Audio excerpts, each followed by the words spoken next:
আসসালামু আলাইকুম সবাইকে। সবাই কেমন আছেন? আশা করি ভালো আছেন, সুস্থ আছেন। মেডলিসন পরিবার কর্তৃক আয়োজিত আমাদের আজকের লাইভ সেশনটির topic the art of public speaking. আমরা সবাই জানি এখনকার সিচুয়েশনে এই পাবলিক স্পিকিংটা আমাদের জন্য কত কত বেশি ইম্পর্টেন্ট।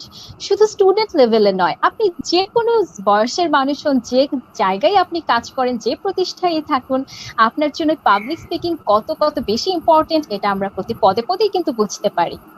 তাহলে চলুন দেরি না করে আজকে আমরা শুরু করি আমাদের আজকের session the art of speaking.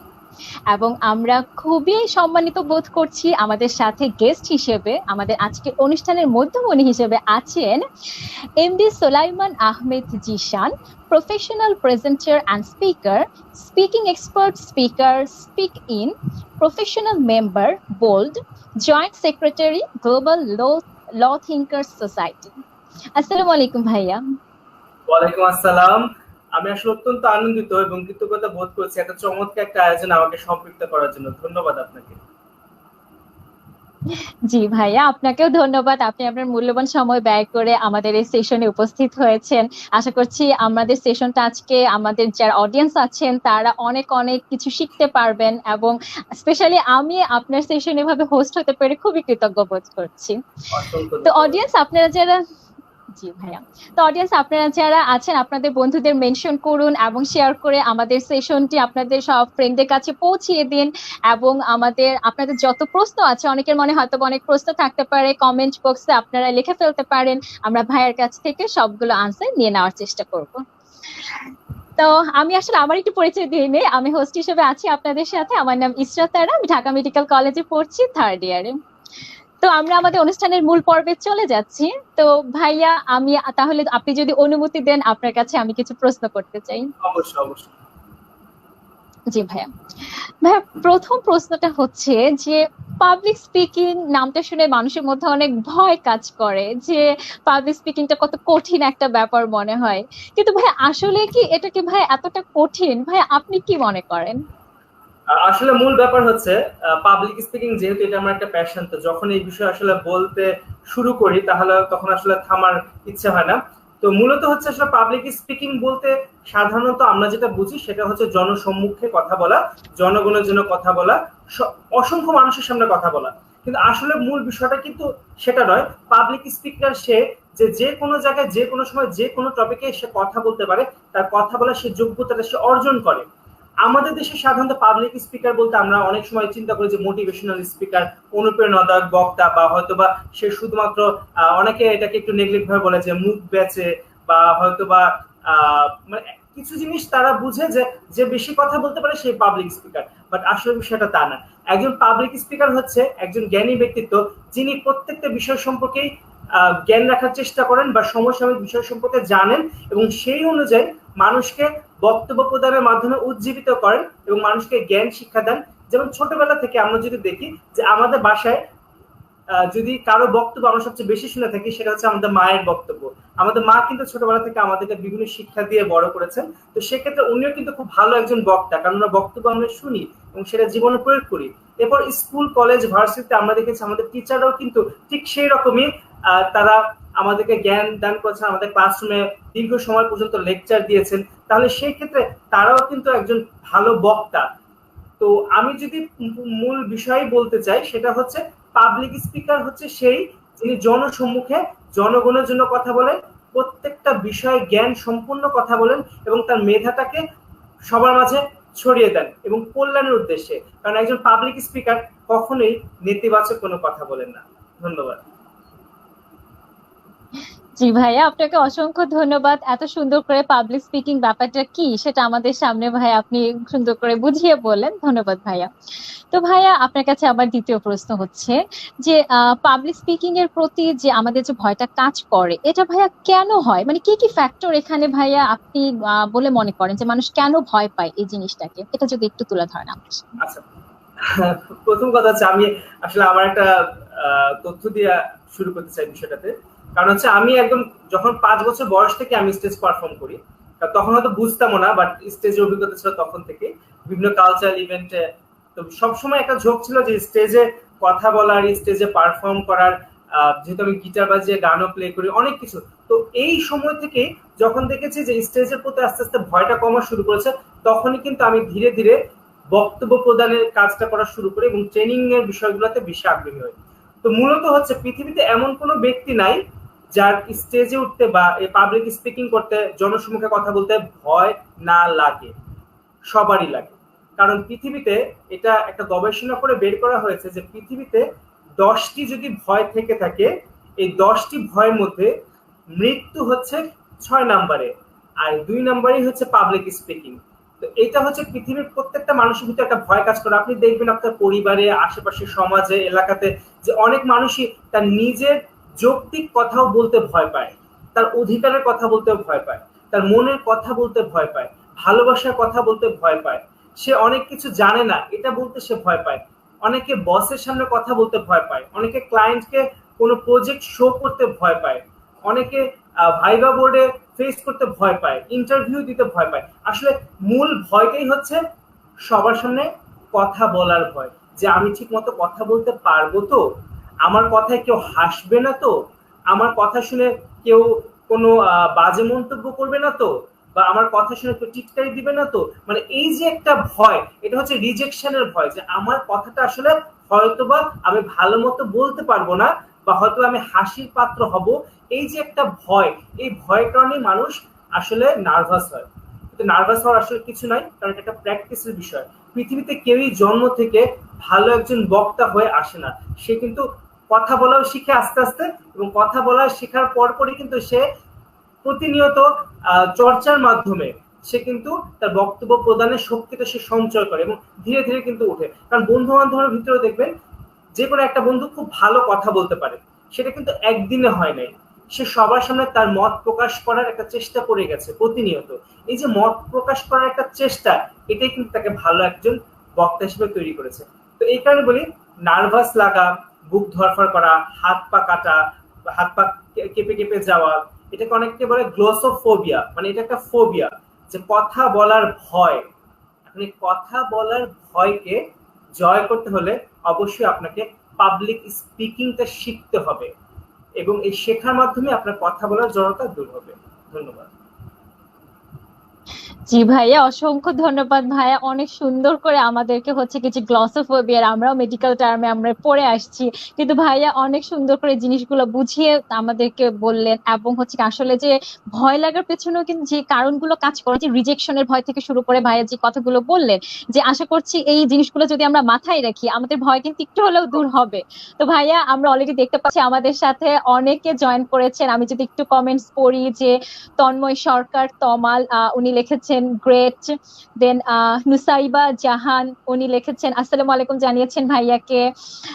Mohaiminul ইসলাম লিমন, উনিও হচ্ছে আমাদের সবাইকে শুভকামনা ভালোবাসা জানিয়েছেন। ইমরান আহমেদ আমাদেরকে ভালোবাসা জানিয়েছেন। তারপরে হচ্ছে আরো তন্ময় সরকার তমাল, উনি অনেক ফ্রেন্ডদের মেনশন করছেন, ধন্যবাদ ভাইয়া। তারপরে জান্নাতুল ফেরদৌস, উনি লিখেছেন উপস্থাপনা খুব ভালো হচ্ছে, ধন্যবাদ আপু। সেশন পুরো সেশনটি অনেক ভালো হবে আশা করছি। ভাইয়ের কাছ থেকে অনেক ইনফরমেশন পাওয়া যাবে। হ্যাঁ অবশ্যই, ভাইয়ের কাছকে আমরা এনেছি অনেক সব ইনফরমেশন বের করার জন্য। সো আমরা আশা করছি আপনারা সবাই আমাদের সাথে থাকবেন এবং ভাইয়ের ইনফরমেশন গুলো সব শুনেই তারপর যাবেন। দেন আসলে কমেন্ট পড়ে আমি শেষ করতে পারবো না, এত মানুষ কমেন্ট করেছেন। জোহাইন কবির চাই, উনি লিখেছেন হ্যালো এভরিওয়ান, আসসালামু আলাইকুম। দেন আরো হচ্ছে অনেকে কমেন্ট করেছেন। মোমেন আল আরাফাত, গ্রেট জব। তারপরে হচ্ছে আব্দুর রহমান শাকিল, দারুণ হচ্ছে ভাই, শুনছি মনোযোগ দিয়ে। জি অসংখ্য ধন্যবাদ অডিয়েন্স। আসলে আপনারা সবাই অডিয়েন্স অনেক কমেন্ট করছেন, আপনাদের যদি প্রশ্ন থাকে আপনারা কমেন্টে লিখে ফেলুন। আমরা অলরেডি কিছু প্রশ্ন দেখতে পাচ্ছি, আমরা খুব শীঘ্রই আপনাদের প্রশ্নগুলো ভাইয়ার কাছে জিজ্ঞেস করব। তার আগে হচ্ছে আমাদের সেশনের কিছু যে অন্য প্রশ্নগুলো আছে সেগুলো ভাইয়ার কাছ থেকে শুনে নেই, তারপর আপনাদের প্রশ্ন নেওয়া হবে। ধন্যবাদ দর্শক আপনাদের সবাইকে। জি ভাইয়া, আমি তাহলে ভাই আপনার কাছে আবার আসি। ভাই এখন আপনার কাছে আমার যে প্রশ্নটা, যে কোনো একটা স্পিচের আমরা যদি ভাগ করতে চাই, যে প্রথম একটা স্টার্টিং থাকে, দেন হচ্ছে আমাদের মেইন পার্টটা থাকে, পার্টের এন্ডিং পার্ট থাকে। তো ভাই 3টা পার্টের প্রতি কি আমাদের সমান ইম্পর্টেন্স দেওয়া উচিত, নাকি হচ্ছে ভাইয়া যে কোনো একটা সিগনিফিকেন্ট কোনো একটা পার্টের প্রতি বেশি দেওয়া উচিত, যে এন্ডিংটা খুব ভালো করতে হবে বা স্টার্টিংটা খুব ভালো করতে হবে? ভাই এই ব্যাপারে ভাইয়া আপনার কি মতামত আমাদের যদি একটু বলেন। প্রথম বিষয় হচ্ছে, আমাকে যখন কোনো প্রোগ্রামে স্পিচ দিতে বলা হয় বা আমি যখন কোথাও গিয়ে কোনো একটা নির্দিষ্ট বিষয়ে কথা বলার জন্য মনস্থির করি, আমি প্রথমেই যেটা করি সেটা হচ্ছে অডিয়েন্সকে জয় করতে হবে। আমরা কিন্তু একটা জায়গায় গিয়ে যখন কথা বলি, আসলে কিন্তু একজন মানুষকে একটা বিষয় সম্পর্কে জ্ঞান প্রদান করার জন্য কথা বলি, এবং যখন অসংখ্য মানুষের সঙ্গে কথা বলতে যায় তখন অবশ্যই সেরকম একটা জ্ঞান নিয়ে কিন্তু আমাদের যেতে হয়, সেটার জন্য স্টাডি করার প্রয়োজন। দেখেন, গতানুগতিক কথা যদি আপনি বলেন তাহলে আসলে আপনার সাথে অন্য সাধারণ মানুষের সাথে কোনো পার্থক্যই থাকে না। একজন পাবলিক স্পিকার সে যে ভিড়ের বাইরের মানুষ, সে সবার চেয়ে আলাদা। তার কাছ থেকে একটু বাড়তি কিছু জানার থাকবে, তার মধ্যে কিছু বাড়তি আকর্ষণ থাকবে, তার কথার মধ্যে মাধুর্য থাকবে, তার কথা হবে সবার চেয়ে স্পষ্ট, পরিষ্কার, শুদ্ধ, তার বডি ল্যাঙ্গুয়েজ হবে অনেকের চেয়ে ভালো। তো এখানে আসলে শুধু কথা দিয়েই জয় করা যায় বিষয়টা তা না, টোটাল একটা প্যাকেজ হতে হবে তাকে। আমি যে কাজটা করি সেটা হচ্ছে, যখন আমি কোনো স্ক্রিপ্ট রেডি করি বা কথা বলার জন্য যাই, প্রথমে একটা স্টার্টিংটা অবশ্যই থাকে। স্টার্টিংটা থাকে সম্বোধনমূলক এবং একটু উত্তেজনা তৈরি করুন। যেমন হচ্ছে, আপনি যদি প্রথমে গিয়ে আপনার পরিচয় দিয়ে শুরু করেন, এটা অবশ্য সবাই করে, বাট আপনি যদি একটু গান গিয়ে শুরু করেন, বা আপনি যদি একটা কবিতার লাইন দিয়ে শুরু করেন, বা আপনি যদি একটা বাণী দিয়ে শুরু করেন, বা এমন কিছু দিয়ে শুরু করেন যেটা সবার চাইতে একটু আলাদা, যেটা প্রত্যেকটা মানুষের অ্যাটেনশন আপনার দিকে চলে আসে, তখন কিন্তু অটোমেটিক্যালি তারা আপনার কথা শুনতে আগ্রহী হবে। যখন তাদের সবার অ্যাটেনশন আপনি নিয়ে ফেলেছেন, এবার আপনি আপনার পরিচয় দিয়ে মূল বক্তব্য দেওয়া শুরু করুন, এবং ইনফরমেটিভ বক্তব্য, যে তথ্যগুলো তারা জানে না ওই তথ্যগুলো তাদেরকে দেওয়া, তাহলে কিন্তু সেই তথ্যগুলো তারা মনে রাখবে এবং আপনাকেও মনে রাখবে। এখন আপনি অনেকক্ষণ কথা বললেন, বাট কথার মধ্যে কোনো ইনফরমেশন নেই, কথার মধ্যে কোনো এমন কিছু নেই যেটা তারা নিয়ে যেতে পারে তাদের সাথে, তাহলে কিন্তু আপনার কথাও তারা ভুলে যাবে। কিন্তু আপনার কথা যদি হয় এমন কিছু লাইফ চেঞ্জিং দু একটা কথা সেটার মধ্যে অ্যাড করতে পারেন, বা এমন কিছু বলতে পারেন আপনার জীবন থেকে যেটা সবার চেয়ে আলাদা, তাহলে কিন্তু সেই গল্প তারা মনে রেখে তারা আপনাকেও মনে রাখবে। আপনি চিন্তা করেন তো, আমাদের দেশে আপনি অনেক সময় অনেক মানুষের গল্পই শুনেছেন, ওই গল্পের কারণে হয়তো ওই ব্যক্তির নামও আপনার কাছে মনে আছে। কারণ কি, আপনি যখন আরেকজনের কাছে সেই গল্পটা বলতে যান তখন তার নামটাও কিন্তু চলে আসে। তাহলে এমন কিছুই বলতে হবে আপনাকে যেটা সে সাথে করে নিয়ে যাবে।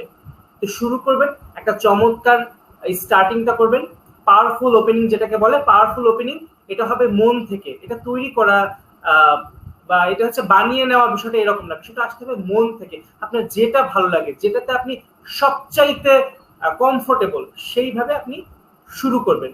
শুরু করার পরবর্তীতে গুরুত্বপূর্ণ কথাগুলো বলবেন, বলার পর শেষটা অবশ্যই কৃতজ্ঞতার সাথে, ভালোবাসার সাথে, সম্মানের সাথে শেষ করবেন।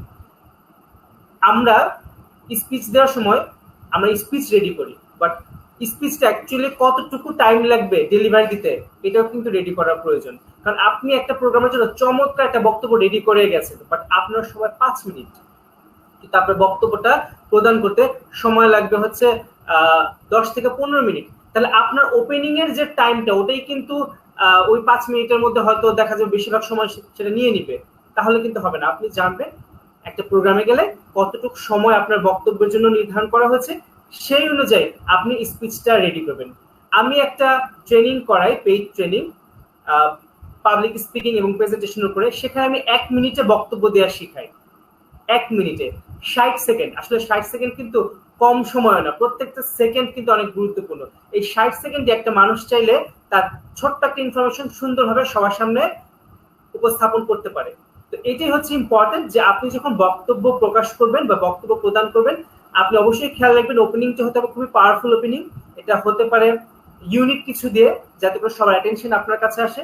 এরপরে আপনি তথ্যমূলক বক্তব্য দিবেন। সেখানে তথ্যমূলক মানে আমরা সাধারণত দেখা যায় বিশেষ কোনো দিনে বক্তব্য প্রদান করতে চাই, বা বিশেষ কোনো উপলক্ষে বক্তব্য প্রদান করতে চাই।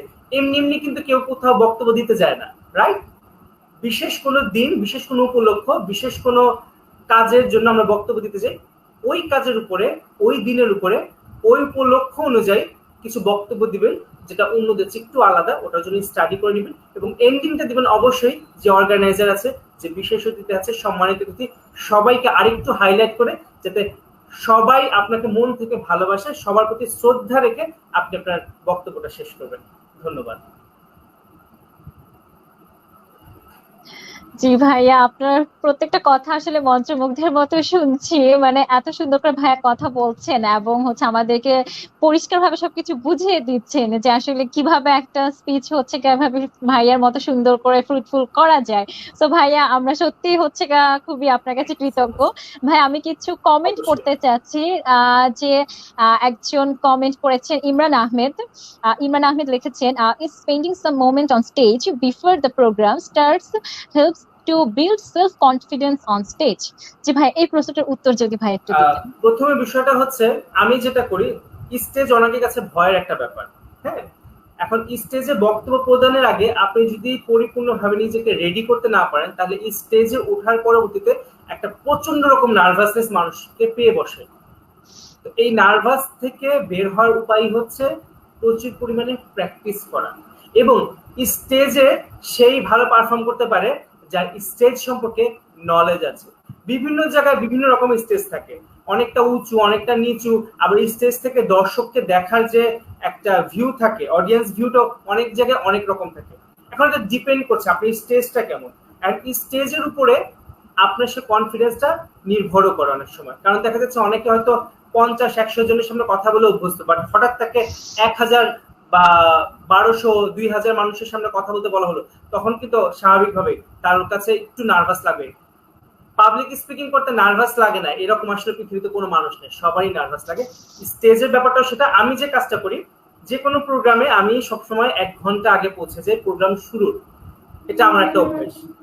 আমাদের দেশে যেটা হয়, যখন কেউ খুব বেশি ভ্যালুয়েবল হয়ে যায়, যখন কাউকে অনেক বেশি সম্মান প্রদর্শন করা হয়, আমাদের দেশে অনেকে আছে, সবাই না, আমরা একটু দেরি করে যাই। আমরা সবার পরে যাওয়ার চেষ্টা করি, বা হচ্ছে একটু নিজেকে একটু ভাবগাম্ভীর্য দেখানোর পরে একটু পরে যাই, সবাই আসুক তারপরে যাই। তো আসলে তাদের কনফিডেন্স লেভেলটা হয়তো একরকম। আবার আমার যেটা হয়, আমি এই পর্যন্ত প্রায় বাংলাদেশে 500-র উপরে প্রোগ্রামের প্রেজেন্টেশন দিয়েছি, এবং হচ্ছে প্রায় 5000-এর মতো মানুষকে সারা বাংলাদেশের বিভিন্ন জেলায় অফিসের তরফ থেকে ব্যক্তিগতভাবে 5000 মানুষকে আমি বিভিন্নভাবে প্রশিক্ষণ দিয়েছি। তো সে কারণে আমার একটা অভিজ্ঞতা হয়েছে যে স্টেজে অবশ্যই আগে কি একটু চেক করা, যেমন স্টেজটা কেমন। আমি স্টেজে উঠে একটু চেক করে দেখি। আমি অনেক সময় একটু পাড়া দিয়ে দেখি যে না, স্টেজকে বলি যে হ্যাঁ তুমি আমার কথা শুনবা আজকে, আমি যা বলবো তুমি তাই শুনবা, তুমি ভয় পাবা না, আমিও ভয় পাবো না। মানে স্টেজকে আমি একটা অর্ডার দিই যে তুমি আজকে আমার পুরোপুরি, এবং এটা হচ্ছে আমার ভিতরে একটা কনফিডেন্স তৈরি করে। স্টেজের মাইকটা কেমন, মাইকটা কোথায় রাখা হয়েছে, এবং আমি ওই মাইকটাতে কথা বলার মতো অবস্থায় আছি কিনা। অনেক সময় হাইটের একটা ব্যাপার থাকে, অনেক সময় পোডিয়ামটা কোথায়, এই যে অনেক কিছু কিন্তু দেখার একটা ব্যাপার আছে। ওই সমস্ত কিছু দেখে যখন মেন্টালি আমি ফিট, হ্যাঁ আমি এইখানে দাঁড়িয়ে এইভাবে কথা বলবো, আমি এতটুকু নড়াচড়া করবো। স্টেজে অনেকে যে কাজটা করে, খুব দৌড়াদৌড়ি করে, একবার ডান দিকে, একবার বাম দিকে, একবার মাঝখানে, এটা করবেন না। এটা খুবই বাজে দেখায়। দর্শক সারিতে যারা থাকে তাদের কোনো অ্যাটেনশন ঠিক মতো থাকে না। আপনি যদি নিজে হাঁটাচলা করতে চান, খুব আস্তে ধীরে মাঝখানে আসলেন বা সাইডে গেলেন, বাট হাঁটাচলা না করাই ভালো। কারণ বেশিরভাগ সময় দেখা যায় বেশি হাঁটাচলা করতে গেলে, যদি এটা কর্ডলেস থাকে, অনেক সময় ডিস্টেন্সটার কারণে সাউন্ডের প্রবলেম হতে পারে, বা যদি এটা কর্ড থাকে তখনও দেখা যায় তার ওয়্যারের একটা ব্যাপার থাকে, একটা নির্দিষ্ট জায়গা পর্যন্ত যাবে। তো অনেকগুলো বিষয় কিন্তু থাকে। তো সেই ক্ষেত্রে আপনি যদি খুব বেশি এক্সপার্ট না হন, তাহলে স্টেজে দৌড়াদৌড়ি করার প্রয়োজন নেই। আপনি একটা নির্দিষ্ট স্থানে দাঁড়িয়ে সুন্দরভাবে আপনি হাতটা একটা জায়গায় রেখে দর্শকের দিকে তাকিয়ে আপনি বক্তব্য প্রদান করবেন, আপনার একটু ভয় লাগবে না আশা করছি। ধন্যবাদ। জি ভাইয়া, অসংখ্য ধন্যবাদ ভাইয়া, খুব গুরুত্বপূর্ণ কিছু পয়েন্টস আমাদের বললেন। আমার ইচ্ছা করছে এগুলো হচ্ছে লেখা রাখতে, কিন্তু সবকিছু মাথায় হচ্ছে নিয়ে নেওয়ার চেষ্টা করছি। এবং অডিয়েন্স আপনারা যারা আছেন, আপনাদের সব প্রশ্নের উত্তর আশা করি পেয়ে যাচ্ছেন। তারপরে হচ্ছে স্পেসিফিক আমি কিছু প্রশ্ন আপনাদের নিচ্ছি। এখানে একজন প্রশ্ন করেছেন তন্ময় সরকার তমাল, উনি লিখেছেন, ভাইয়া পাবলিক স্পিকিং উন্নত করতে কিছু বই সাজেস্ট করবেন প্লিজ। ভাইয়া ওনাকে যদি উত্তর দিতেন। পাবলিক স্পিকিং আমার ডেভেলপ করার জন্য একটা জিনিস কাজে লেগেছে, সেটা হচ্ছে নিউজ পেপার। আমি আজ থেকে 15 বছর আগে 2005-06 সালের দিকে ঢাকা ইউনিভার্সিটির বিশ্বকলা কেন্দ্রে নিউজ প্রেজেন্টেশন কোর্সে ভর্তি হই। তো ভর্তি হওয়ার পর ওখানে প্রায় 100 খানেকের উপরে ছেলে মেয়ে ছিল এবং স্যার রেজাউর রহমান, সৈয়দ রেজাউর রহমান স্যার ছিলেন ওটা প্রশিক্ষক, এবং ওখানে আরো অনেকজন টিচার ছিলেন গণ্যমান্য।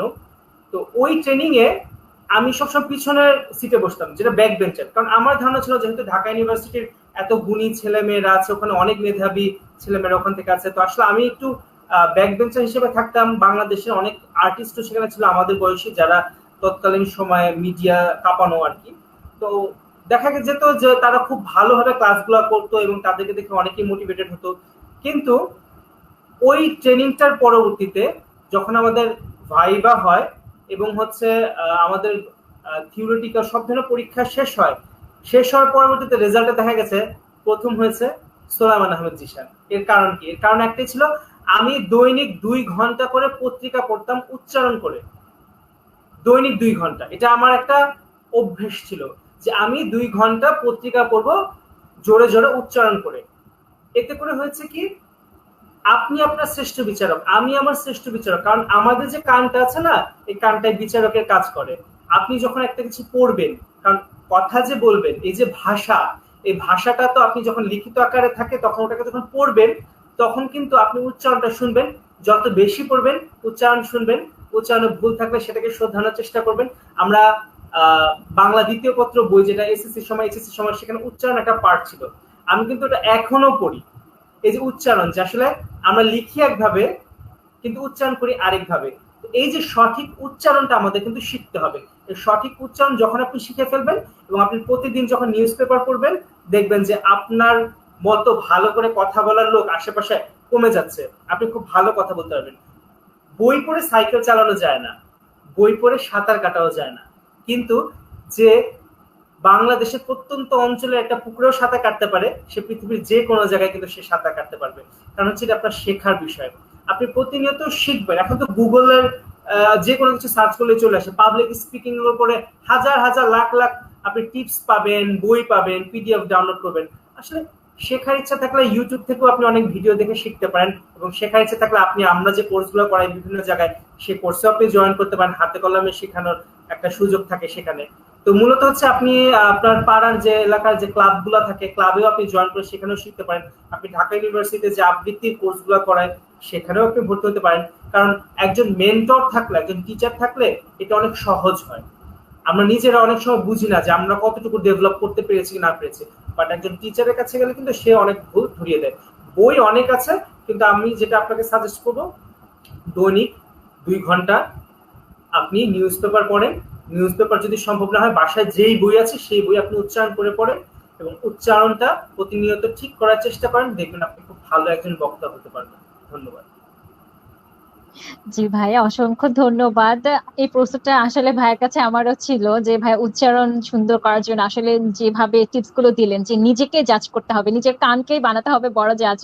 তো আমরা সেভাবে হচ্ছে বই পড়বো বা নিউজ পেপার পড়বো, বেশি করে পড়ার অভ্যাস করবো যাতে আমাদের সুন্দর হয় আমাদের উচ্চারণ, এবং আমাদের ভাই যেভাবে বলেন একটা মেন্টরের সংস্পর্শে যদি থাকা যায়। আসলে মেন্টর হিসেবে জিশান ভাই আপনাকে যে আমরা পেয়েছি, মানে তার জন্য আসলে কতটা গ্রেটফুল আমরা বলে বোঝাতে পারছি না। তো জি ভাই, আসলে যে জিনিসগুলো আমরা অনলাইনে হয়তো বা মানে যেভাবে বিভিন্ন কোর্স টোর্স করে শিখতে হয়, বাট ভাইয়ার কথাগুলো শুনে আমরা সবকিছু এভাবে ফ্রিলি পেয়ে যাচ্ছি। তো এটা আসলে সত্যি অসাধারণ একটা সুযোগ আমাদের সবার জন্য। আমি একটা বিষয় আপনাকে বলি, সেটা হচ্ছে যেহেতু এখানে অনেকেই আছেন এবং শেখার উদ্দেশ্যে আমার ভিডিওটা দেখছেন, আমি আপনাদের সবাইকে বলবো, দেখেন আমরা যখন বিদেশি ভাষা শিখতে যাই আমরা কিন্তু 4টে স্কিল ডেভেলপ করি, কি? Reading, writing, listening, speaking. স্পিকিংটা কিন্তু সবার পরে আসে, কিন্তু আমরা কিন্তু স্পিকিং কোর্সেই ভর্তি হই বিভিন্ন ভাষায়, এটা ইংরেজি হোক, ফ্রেঞ্চ হোক, স্প্যানিশ হোক, যেটাই হোক। তো এই যে আমি স্পিকিং শিখতে গিয়েছি, কিন্তু সেখানে আমাকে রিডিং শিখতে হচ্ছে, রাইটিং শিখতে হচ্ছে, লিসেনিং শিখতে হচ্ছে। এর কারণটা কি? এর কারণটা হচ্ছে যে কোনো ভাষা দক্ষতা নির্ভর করে এই 4টা স্কিলের উপরে। এখন বাংলা আমাদের মাতৃভাষা, কিন্তু বাংলাতে আমরা কতজন সুন্দরভাবে কথা বলতে পারি? এর কারণ হচ্ছে আমরা এই 4টে স্কিল ডেভেলপমেন্টের দিকে নজর দিইনি। আমরা ঠিক মতো পড়তে পারি না, শুদ্ধভাবে পড়তেও পারি না, বলা তো পরে। আমরা শুদ্ধভাবে হয়তো লিখতে পারছি না, আমরা আশেপাশে এরকম মানুষ হয়তো কম যারা শুদ্ধভাবে কথা বলে না, যে কারণে আমরা শুদ্ধ কথার উচ্চারণ থেকে একটু বিরত আছি, যে কারণে চতুর্থ যেটা স্পিকিং, আমরা শুদ্ধভাবে ভালোভাবে প্রমিত উচ্চারণে সবার সাথে কথা বলতে পারি না। তো আপনারা যারাই এই ভিডিওটা দেখছেন অবশ্যই এই 4টা স্কিল ডেভেলপমেন্টের জন্য একটা পরিকল্পনা করবেন এবং কাজ করবেন। আপনি প্রতিদিন যদি নিউজ পেপার পড়েন বা বই পড়ার উচ্চারণ করেন, সেখানে প্রমিত ভাষাই লেখা থাকে, প্রমিত উচ্চারণ করে আপনি পড়বেন। আপনি সেটা আশেপাশে মানুষের সাথে কথা বলার চেষ্টা করবেন, সেখানে আপনার লিসেনিং স্কিলটাও ডেভেলপ হবে, তারা কিভাবে বলছে আপনি কিভাবে বলছেন, আপনার ভুল থাকলে আপনার বন্ধু বান্ধব যদি কেউ হয় সে আপনার ভুলটা শুধরে দিল। এবং লেখার ব্যাপারটা খুব গুরুত্বপূর্ণ। আপনি দেখবেন সাহিত্যিকরা, কবি সাহিত্যিকরা খুব ভালো লিখতে যেহেতু পারেন, তারা কিন্তু খুব ভালো বলতেও পারেন, খুব ছন্দ আকারে গুছিয়ে গুছিয়ে খুব সুন্দর সুন্দর শব্দ চয়ন করে। এর কারণ হচ্ছে লেখাটাও বের হচ্ছে আপনার মাথা থেকে, বলাটাও বের হচ্ছে আপনার মাথা থেকে। আপনি যদি ভালো লেখার প্র্যাকটিস করেন, দেখবেন সেই শব্দগুলো আপনার মাথায় গুছিয়ে যাচ্ছে, পরবর্তীতে আপনি কথা বলতে গেলেও খুব সুন্দরভাবে কথা বলতে পারবেন। তো এই 4টা স্কিল ডেভেলপ করলে, রিডিং, রাইটিং, লিসনিং, স্পিকিং, আপনি যে কোনো ভাষাতেই খুব ভালো একজন বক্তা হতে পারবেন। ধন্যবাদ। জি ভাইয়া, অনেক ধন্যবাদ। আপনার কথায় আমরা সবাই মোটিভেটেড হয়ে, আমি আশা করছি অডিয়েন্স আপনারা যারা শুনছেন সবাই ভাইয়ার কথা মতো যে 4টা স্কিলের উপর ভাইয়া জোর দিয়েছেন, সেগুলো আপনারা কিভাবে ভালো করা যায় ওই জিনিসগুলোর উপর আপনারাও জোর দিয়ে একটা রুটিন করে ফেলুন এবং আপনারা সেভাবে প্র্যাকটিস শুরু করে দিন। ইনশাল্লাহ আপনাদের পাবলিক স্পিকিং এর ভয় তো কেটে যাবে, আপনাদের কেউ আটকাতে পারবে না। ভাইয়ের মতো আমরা সবাই একদিন সুন্দর করে কথা বলতে পারবো, সব পারবো একদিন ইনশাল্লাহ। জি ভাইয়া, আমি তন্ময় সরকার তমালে আরেকটি প্রশ্ন নিচ্ছি। উনি বলেছেন পাবলিক স্পিকিং করতে গিয়ে গলা শুকিয়ে আসে, সেটা দূর করা যায় কিভাবে? এটা যদি ভাইয়া একটু বলেন। এটা আসলে খুব মজার একটা ব্যাপার। গলা সবাই শুকায়, আমারও গলা শুকিয়ে যায়। এবং গলা শুকাতে গিয়ে আমি একবার একটা দুর্ঘটনাও ঘটিয়ে ফেলেছিলাম। সেটা হচ্ছে একটা ঘটনা সবার সাথে শেয়ার করে। আমি আমার বিভিন্ন ট্রেনিং সেশনে আমি আমার গল্পটা বলি, কারণ এটা আসলে সত্য ঘটনা, যে কারণে এটা আমি সবসময় একটা বলি, এটা একটা লার্নিংও। আমি একটা প্রোগ্রামে উপস্থাপনা করতে যাই 2008 কি 9, এটা হচ্ছে কাজী বসিম মিলনায়তন, এটা গুলিস্তানের আশেপাশে ওখানে। তো সেখানে আমি যখন বক্তব্য দিতে যাই, যাওয়ার আগে ওখানে আমার হচ্ছে টোটাল 3 ঘন্টা একটা উপস্থাপনা ছিল। তো ওইখানে প্রায় 1200-র মতো মানুষের অ্যারেঞ্জমেন্ট ছিল, 1200-রও বেশি আরো। তো সেইখানে আমি প্রেজেন্টেশন দেওয়ার আগে দেখা গেছে যে আমার গলাটা বসে গেছে নার্ভাসনেসে। তো নার্ভাসনেসে গলা যেহেতু বসে গেছে, আমি অর্গানাইজারদের কাছে গেলাম, গিয়ে বললাম যে আমার গলা বসে গেছে, এখানে কেউ ভালো আছে প্রেজেন্টার যে ভালো প্রেজেন্ট করতে পারবেন? তো অর্গানাইজার বললো, না ভাই, এখানে তো আসলে ভালো করে প্রেজেন্টার নেই, আপনাকেই করতে হবে। তো আমি কি করব, টেনশনে পড়ে গেলাম, গলা তো ভাঙা। বাইরে বের হয়ে গেলাম, বের হয়ে কি করলাম, তখন চিন্তা করলাম গরম চা খেলে হয়তো গলা ভাঙাটা একটু ঠিক হবে। আমি গরম চা খেতে গিয়ে নার্ভাসনেসে চাটা প্রায় ঢেলে দিয়েছি। তো আমার জিহ্বা গলার ভিতরে খানিকটা অংশ মানে জ্বলে গেছে বা একটা ছ্যাঁকা খাওয়ার মতো অবস্থা হয়েছে। তো আগে ছিল গলা ভাঙা, পরে হয়েছে গলা জ্বলা। তো এখন কি করা যায়, আবার গিয়েছি আমি অর্গানাইজারদের কাছে যে ভাই আমার তো আগে ছিল গলা ভাঙা, এখন তো জ্বলা, এখন আমি তো একটা কাজ ঘটায় ফেলছি, এখন আমি কি করব? তখন তারা বললেন যে ভাই আসলে কিছুই করার নেই, আমাদের এখানে পুরো প্রস্তুতি করা আছে যে উপস্থাপনাটা আপনি করবেন, তো সুতরাং আপনাকে করতে হবে। তো কি আর করা। তো তখন আমি চিন্তা করলাম, আমার গলা ভাঙা আমি জানি, অর্গানাইজার জানে, অডিয়েন্স তো জানে না, তারা তো এর আগে আমার ভয়েস এত শুনেও নাই। তাহলে আমি একটা কাজ করি, আমি মাইক্রোফোনটা এমন ভাবে ধরবো, এমন একটা অ্যাঙ্গেলে আমার শব্দগুলা যেন খুব লাউড শোনায় তাদের কাছে, কারণ যেহেতু আমি খুব জোরে কথা বলতে পারবো না, সুতরাং আমি খুব কাছে নিয়ে এমন ভাবে বলবো, শব্দগুলো উচ্চারণ করবো যেন তারা শুনতে পায়। তো আমি সেই টেকনিক অবলম্বন করে পুরো 3 ঘন্টা আমি প্রেজেন্টেশন দিয়েছি। এবং প্রেজেন্টেশন শেষে যখন তাদের মধ্যে একজন দর্শককে আমি জিজ্ঞেস করেছিলাম যে অডিয়েন্সকে, যে আসলে যিনি উপস্থাপক বা আমি উপস্থাপনা করেছি শুনতে কেমন লেগেছে, বলে ভাই শুনতে খুব ভালো লেগেছে, আপনার ভয়েসটা না অনেক ভরাট শোনা গেছে। তো আসলে বিষয়টা হচ্ছে কনফিডেন্সই সবকিছু। আপনার নার্ভাস লাগবে, আপনার গলা শুকিয়ে আসবে, পানি খেতে ইচ্ছা করবে, প্রথম কয়েক মিনিট আপনি শুরু করার পরবর্তীতে যখন আপনার কনফিডেন্স লেভেলটা চলে আসবে যে না ভয় পাওয়ার কিছু নাই, তখন আপনার এগুলো কোনো কাজই করবে না। আপনি টানা 1, 2, 3, 4 ঘন্টাও আপনার পানি খাওয়ার প্রয়োজন পড়বে না। আপনি ঠিক সেই শুকনা গলাতেও আপনি কথা বলতে পারবেন, কিন্তু গলা শুকাবে না, গলা ভিজাই থাকবে, কারণ এটা একটা কন্টিনিউয়াস প্রসেস। আমরা চিন্তা করছি, কথা বলছি, আপনাদের সাথে ভাবের আদান প্রদান করছি, এটা কন্টিনিউয়াস প্রসেস, এটা চলছে। এখন যখন আমি এটা নিয়ে চিন্তা করতে যাব, তখন কিন্তু দেখা যাবে যে হয়তো নার্ভাসনেস লাগতেছে, বাট আস্তে আস্তে আস্তে এটা ঠিক হয়ে যায়। এটা আসলে প্র্যাকটিসের ব্যাপার, এটা সবারই এরকম খারাপ লাগে, বাট এটা ঠিক হয়ে যায়। ধন্যবাদ।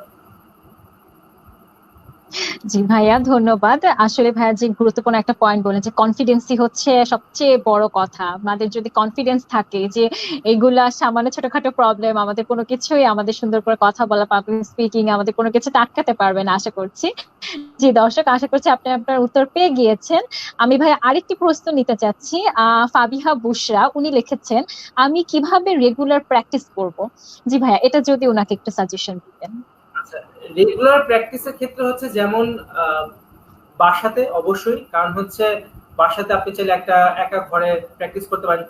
উচ্চারণে অনেকগুলো ব্যায়াম আছে। হ্যাঁ, আমরা যেটাকে বললি অনেকে টেল টুইস্টার বা শব্দ বিভ্রাট, যেমন ধরেন এটা হচ্ছে উচ্চারণের ক্ষেত্রে কাঁচা গাব পাকা গাব, কাঁচা গাব পাকা গাব, এটাও কিন্তু একটা উচ্চারণের জড়তা দূর করে। কাঁচা পেঁপে পাকা পেঁপে।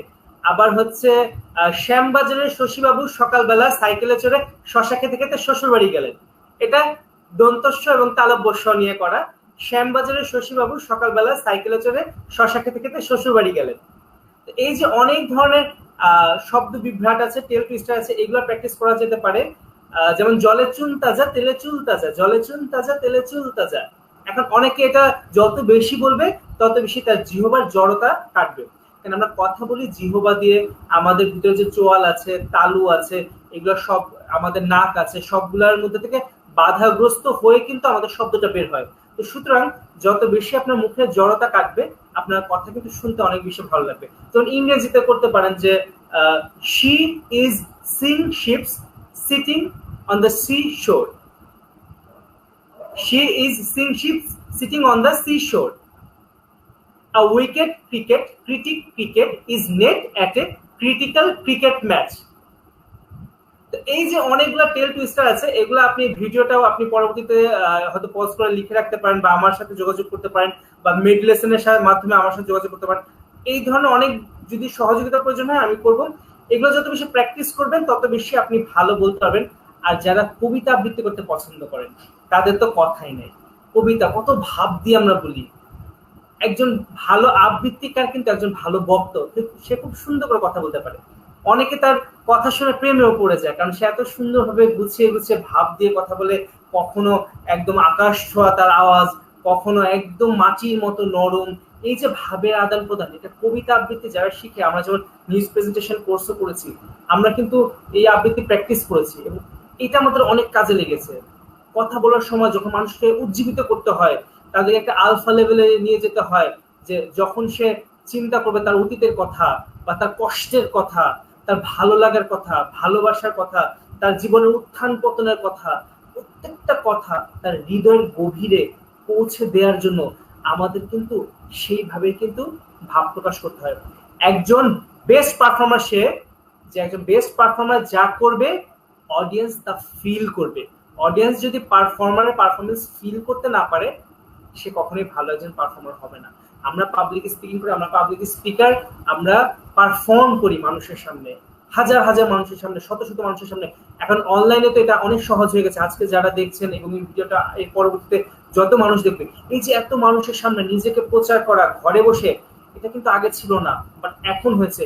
এটাতেও কিন্তু আমাদের নার্ভাসনেস কাজ করে, যে এত মানুষের সামনে আমি কথা বলছি, এটা তো রেকর্ডেড হবে, এটা নিয়ে তো ট্রল হতে পারে, এটা নিয়ে তো কেউ হাসি ঠাট্টা করতে পারে, অনেকে হয়তো এটার স্ক্রিনশট নিয়ে একটা মিমি বানিয়ে ফেলতে পারে, অনেক কিছু হতে পারে। বাট ভয় পেলে চলবে না, কারণ যারা ভয় পায় তারা কখনো এগিয়ে যেতে পারে না। এগিয়ে যেতে হলে অবশ্যই সাহস আপনার থাকতে হবে। যেহেতু পৃথিবীর 10টা ভয়ের মধ্যে পাবলিক স্পিকিং 2 নম্বরে, মৃত্যু 6 নম্বরে, অবশ্যই ভয় তো একটু লাগবে, কিন্তু ভয়কে জয় করে এগিয়ে যেতে হবে। প্র্যাকটিস করতে হবে, প্রচুর পরিমাণে প্র্যাকটিস, বই পড়তে হবে, বাসায় মুখের চোয়ালের ব্যায়াম আছে, জিহ্বার কিছু ব্যায়াম আছে, তারপরে হচ্ছে আপনার বাতাসের কিছু ব্যায়াম আছে, যেটা করলে আপনার অনেক বেশি ভালো লাগবে। যেমন যারা প্রতিনিয়ত গান করেন বা হচ্ছে সঙ্গীত শিল্পী, তারা কিন্তু ঠান্ডা জাতীয় খাবার অ্যাভয়েড করেন, কারণ কি তার গলাটা প্রবলেম হতে পারে। এটা সবার জন্য, যারা পাবলিক স্পিকার বা ভালো বক্তা হতে চান অবশ্যই ঠান্ডা জাতীয় খাবার পরিহার করেন। মাঝে মধ্যে হয়তো খেতে পারেন, কিন্তু আসলে না খাওয়াই সবচেয়ে ভালো। গরম পানির গড়গড়া, এটা আমাদের শরীরের জন্য ভালো, গলার জন্য ভালো।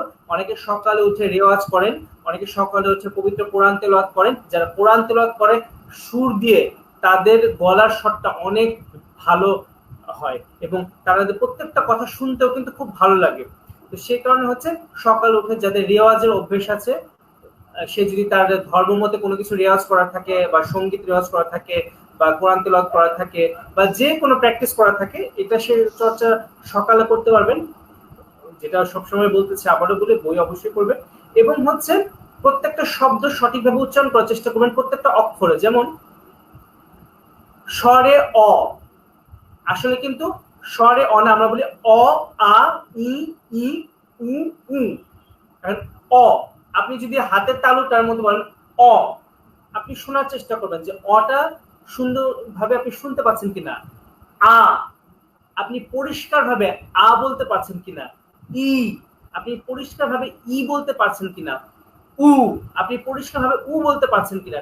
এগুলো আশেপাশে মানুষ দেখলে হয়তো হাসাহাসি করতে পারে, বাট এটা খুব প্রয়োজন প্রত্যেকটা অক্ষর সঠিকভাবে উচ্চারণ করা। কারণ প্রত্যেকটা অক্ষর সঠিক উচ্চারণ করতে পারলেই শব্দটা সুন্দর উচ্চারণ হবে, শব্দের পরবর্তীতে বাক্যটা উচ্চারণ হবে এবং আপনার মনের ভাবটা সুন্দরভাবে প্রকাশ হবে। এই প্র্যাকটিসটা আপনি করতে পারেন।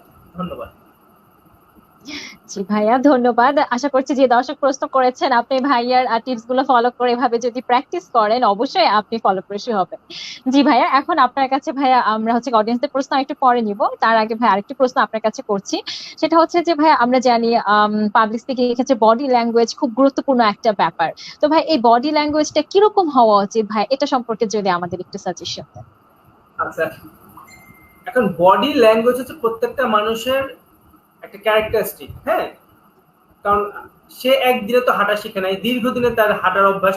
অনেকে অনেক রকম ভাবে হাঁটাচলা করে, বাট একটা স্মার্ট ওয়েতে হাঁটাচলা করাও একটা অনেক বড় ব্যাপার। যে একটা ছেলের হাঁটাটা অনেক সুন্দর, আমরা বলি এই মেয়ের হাঁটাটা অনেক সুন্দর। কিভাবে বলি? কারণ সে দেখে শিখেছে বা প্র্যাকটিস করেছে যে সুন্দরভাবে কিভাবে হাঁটতে হয়। অনেক সময় ফ্যাশন শোতে র্যাম্প মডেলে দেখি হাঁটার ব্যাপার আছে। তো এই যে বডি ল্যাঙ্গুয়েজটা কিন্তু এই মডেল যারা আছেন তারা কিন্তু একদিনে আনেন নাই, এটা কিন্তু গ্রুমিং করতে হয়েছে, তার প্রতিনিয়ত প্র্যাকটিস করতে হয়েছে।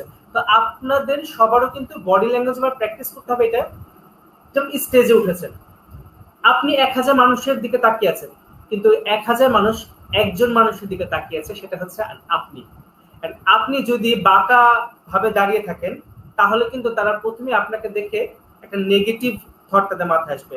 অনেকেই দেখেছি, আমি একটু সিনিয়র পার্সন দেখেছি, স্টেজে গেলে পোডিয়ামের উপরে পুরো শরীরের ভারটা দিয়ে দাঁড়ায়, মানে এমন একটা ভাব যে সে আর পারতেছে না শরীরটা নিয়ে থাকতে, সে ওখানে ভাগটা নিয়ে দাঁড়াচ্ছে। বাট এটা খুবই বাজে দেখায়। খুব স্মার্ট ভাবে আপনাকে, মানে বাঙালি তো জানেনি, প্রথমে দর্শনধারী তারপর গুণ বিচারী। তো আপনার লুকটাই হতে হবে খুব সুন্দর। সুন্দর মানে হচ্ছে এই না যে খুব জমকালো কোনো জামা কাপড় পরা, বাট হচ্ছে যেমন ফর্মাল পোশাক সব জায়গায় অ্যাকসেপ্টেবল, তবে কিছু কিছু জায়গায় আবার ইনফর্মাল হওয়াটাই ভালো। যেমন বন্ধু বান্ধবের আড্ডা হতে পারে, ফ্যামিলি প্রোগ্রাম হতে পারে, কারো গায়ে হলুদের প্রোগ্রাম হতে পারে। বাট এছাড়া কিন্তু বেশিরভাগ জায়গায় যখন আপনি বক্তব্য দিতে যান, কিন্তু সব জায়গায় কিন্তু ফর্মাল ওয়েতে আপনি যাবেন। দাঁড়ানোর স্টাইলটা অবশ্যই আপনি আগে নিজেকে দেখবেন আয়নাতে, যে আপনি দাঁড়ালে আপনাকে কেমন লাগে। এখন আপনার যদি একটা ভালো রকমের ভুঁড়ি থাকে, হঠাৎ করে তো ভুঁড়ি গায়েব হয়ে যাবে না, সেটার জন্য আপনার প্রতিনিয়ত ব্যায়াম করতে হবে। এখন আপনার চুল আচরণ থেকে শুরু করে আপনাকে পুরোপুরি দেখতে কেমন লাগছে, প্রেজেন্টেবল লাগছে কিনা। প্রেজেন্টেবল লাগার পরবর্তীতে স্টেজ ওঠার পরে আমরা একটা সবচেয়ে বড় কনফিউশন সবার মাঝে থাকে, আমি হাত দুইটা নিয়ে কি করব? আমি কি হাত দুটা পকেটে রাখবো? আমি হাত দুটাকে এইভাবে নিব? আমি হাত দুটাকে এইভাবে করব? নাকি আমি এক হাত দিয়ে মাইক ধরবো, এক হাত পকেটে রাখবো? আমি কি করব? আপনি পকেটে রাখবেন না, কারণ পকেটে হাত রাখা মানে হচ্ছে আপনি নিজেকে বন্ধ করে ফেলেছেন। আপনি হাতটা এইভাবেও করবেন না, কারণ এইভাবে রাখা মানে হচ্ছে আপনি অনেক ভালো বুঝেন, তো আপনি সবার কথা নিচ্ছেন, ইটস ওকে। মানে বিষয়টা হচ্ছে আপনি অনেক কিছু জানেন, অনেক কিছু বুঝেন, ঠিক আছে, কিন্তু হচ্ছে এটা হচ্ছে নিজেকে ক্লোজ করে দেওয়া। আর হাত যখন ওপেন থাকে, এটা মানে হচ্ছে নিজেকে ওপেন করে দেওয়া, নিজেকে মুক্ত করে দিবেন সবার জন্য। কথা বলবেন, আঙুল তুলে না, পুরো ভালোবাসার একটা আহ্বানে আপনি কথা বলবেন। 4টা আঙ্গুল থাকবে, এই যে এইভাবে করে আমরা এইভাবেই কথা বলি, আমরা আঙ্গুল তুলে কাউকে কথা বলি না, কারণ আঙ্গুল একজনকে দিলে 3টা আঙ্গুল কিন্তু আমাদের নিজের দিকে থাকে। তো সুতরাং আপনি নিজেকে ওপেন করে দেন, কথা বলেন সুন্দরভাবে। আপনি এইভাবে কথা বলতে পারেন, আপনি হাত দুটো এইভাবে করে কথা বলতে পারেন, কারণ এটা অনেকটা ভদ্রতা এটা অনেকটা সম্মান প্রদর্শন এবং এটা একটা মানুষকে ভালোবাসা প্রদর্শন। আপনি দুইটা হাত একসাথে রেখে কথা বলতে পারেন। আর যদি আপনার এরকম থাকে যে কোনো হ্যান্ড মাইক নাই, কলার মাইক, আপনি জাস্ট হচ্ছে কলার মাইক আছে, এটা খুবই প্রফেশনাল একটা লুক, আপনি তখন স্টেজের মাঝখানে গিয়ে আপনি সবার উদ্দেশ্যে হাত ছড়িয়ে সুন্দর সুন্দর করে কথা বলতে পারলেন, আহ্বান করে কথা বলতে পারলেন, যেরকম আমি এখন বলছি সেভাবে আপনি কিন্তু কথা বলতে পারেন। কিন্তু হচ্ছে হাত ক্লোজ করা যাবে না, এই বেন্ড করা যাবে না, এটা মানে হচ্ছে নিজেকে ক্লোজ করা, পকেটে হাত দেওয়া যাবে না, সুন্দর মতো দাঁড়িয়ে কথা বলবেন। পোডিয়ামে হাত রেখে কথা বলাটা অনেক সময় ভালো দেখায় না, কারণ আপনাকে যখন কেউ ছবি তুলবে ছবিটাতেও কিন্তু ভালো আসবে না। আপনি হাত দুটো এইভাবে করে কথা বলতে পারেন, এটা হচ্ছে সবচেয়ে বেস্ট হয়। আমি এভাবেই কথা বলি, বড় বড় প্রোগ্রামে গেলে এভাবে করে কথা বলি, এটা সবচেয়ে বেটার আমার কাছে মনে হয় আর কি। ধন্যবাদ। জি ভাইয়া, অসংখ্য ধন্যবাদ। আসলে আমাদের বডি ল্যাঙ্গুয়েজ বা জেস্টারটা কিরকম হওয়া উচিত ভাইয়া খুব সুন্দর করে আমাদের হচ্ছে বুঝিয়ে বললেন। আশা করছি ভাইয়ের কথাগুলো শুনে আমরা সবাই উপকৃত হয়েছি। ভাই, এখন আপনার কাছে ভাইয়া আমাদের একজন প্রশ্ন করেছেন, ফারিহা তাসনিম। উনি লিখেছেন, স্যারের কোর্সগুলো কি অনলাইনে অ্যাভেলেবল? জি ভাইয়া। আমার আসলে ফ্রি কোর্সগুলো আমি বিভিন্ন সময় বিভিন্ন অর্গানাইজেশনের মাধ্যমে করাই আর কি, কিন্তু আমার যেটা পেইড কোর্স, যেটাতে আমি একদম হাতে কলমে শিখাই, সেটা আসলে আমি করোনাকালীন কারণে এখন বন্ধ আছে। আমি অনলাইনে এটা খুব শীঘ্রই চালু করবে, হয়তো নেক্সট মান্থ থেকে আমার কোর্সটা চালু হবে। কারণ আসলে একদিনে কাউকে পাবলিক স্পিকার বানানো সম্ভব না, সেখানে 1 ঘন্টায় তো অনেক দূরের ব্যাপার। একদিনেই একটা মানুষকে পাবলিক স্পিকার বানানো সম্ভব না, সেখানে 1 ঘন্টা তো অনেক দূরের ব্যাপার। আমি টিপস দিতে পারি, সেটা আপনি প্র্যাকটিস করবেন, বাট আমি আপনাকে পাবলিক স্পিকার স্বল্প সময়ে, এটা আসলে আমি নিজেও হই নাই। আমি নিজেও বহু বছরের সাধনার কারণে কিন্তু আজকে আপনাদের সবার সামনে কথা বলার যোগ্যতা অর্জন করেছি। সুতরাং হচ্ছে পেইড কোর্সে যেটা হয় ভালো, দেখেন আমরা অনেক কিছুতেই খরচ করি না, এটা হচ্ছে আপনার নিজের উপর একটা ইনভেস্টমেন্ট, এটা কস্ট না। আমরা বিভিন্ন যে প্রশিক্ষণ, অনেকেই চিন্তা করে যে আসলে প্রশিক্ষণ আমি খরচ করে কেন করবো, ইউডেমিতে ফ্রি করতে পারি, অনেকে ফ্রি করতে পারি। ফ্রি করতে পারি, কিন্তু আসলে কি আমরা করছি না? কারণ আমরা নিজেরাও এমন এক ধরন ভাবে তৈরি হয়েছে, আমরা যখন কোনো কিছুতে খরচ করি সেটা আমরা একটু কষ্ট করে হলেও শেখার চেষ্টা করি, কারণ প্রশিক্ষণই হচ্ছে প্রকৃত শিক্ষণ। এখন আপনি নিজে নিজে শিখলেন, কিন্তু ওটা অ্যাকসেপ্টেবল হলো না, আপনার সময়, শ্রম, মেধা, বিনিয়োগ সব চলে গেল। বাট আপনি একজন মেন্টরের আন্ডারে আপনি একটা কোর্স করলেন, এই কোর্স করার পর আমার যারা ছাত্রছাত্রী আছে, প্রশিক্ষণার্থী আছে, এদের সাথে আমার এখনো যোগাযোগ হয় প্রতিনিয়ত। তারা যে কোনো প্রোগ্রামে যাওয়ার আগে আমার কাছ থেকে সাজেশন নেয়, আমি তাদেরকে এখনো হেল্প করি। দেখেন, কোর্স করিয়েছি হয়তো বছর খানেক আগে, 1.5 বছর আগে একবার, কিন্তু এখনো তাদেরকে আমি সার্ভিস দিয়ে যাচ্ছি। এর কারণটা হচ্ছে আমি যখন কাউকে বলেছি যে হ্যাঁ আমি তোমার দায়িত্ব নিলাম, এর মানে হচ্ছে তাকে সফল করা ছাড়া আমি আমার দায়িত্ব ছাড়বো না, তাকে সফল করিয়ে আমি আমার দায়িত্বটা ছাড়বো। এটা হচ্ছে আমার রুলস। কারণ আমার ইথিক্সটা হচ্ছে এরকম যে আমি যখন কারো দায়িত্ব নিয়েছি, এই দায়িত্বটা অর্থের কারণে নেই, এই দায়িত্বটা নিয়েছি তাকে সফল করার।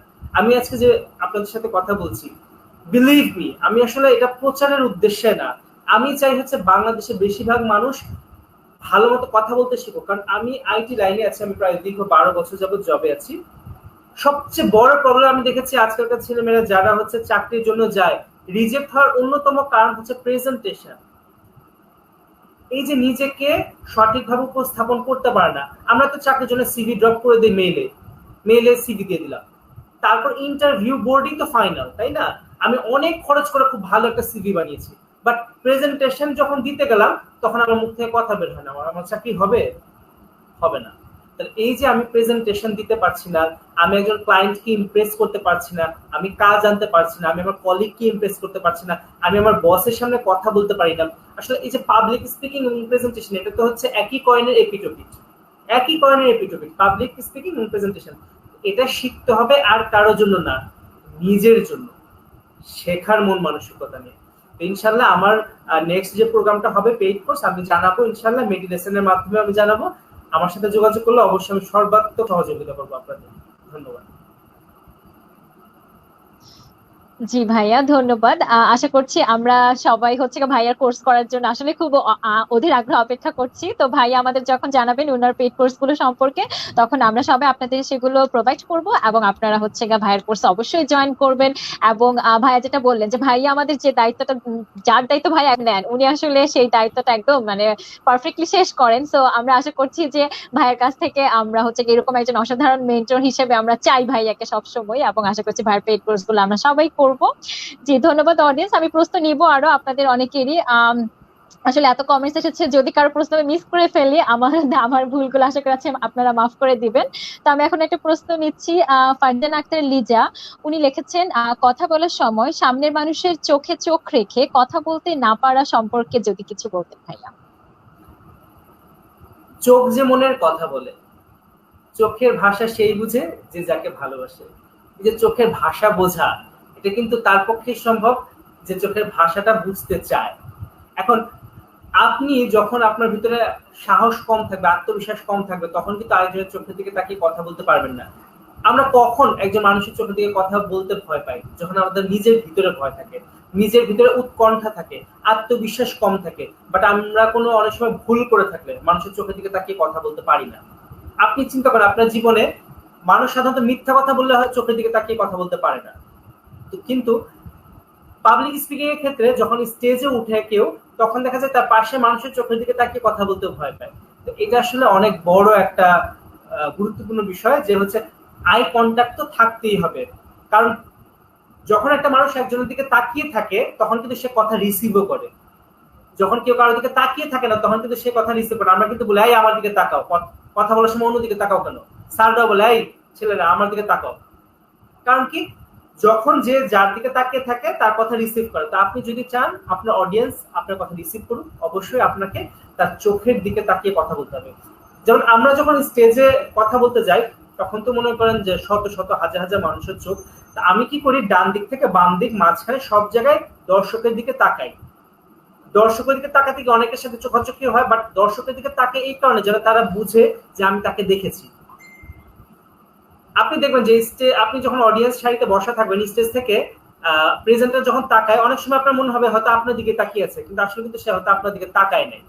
বাট সে যখন স্টেজ থেকে সবার দিকে তাকাচ্ছে, একসময় আপনার দিকেও হয়তো চোখাচোখি হয়ে গেছে। এটা কিন্তু অনেক ইম্পর্টেন্ট।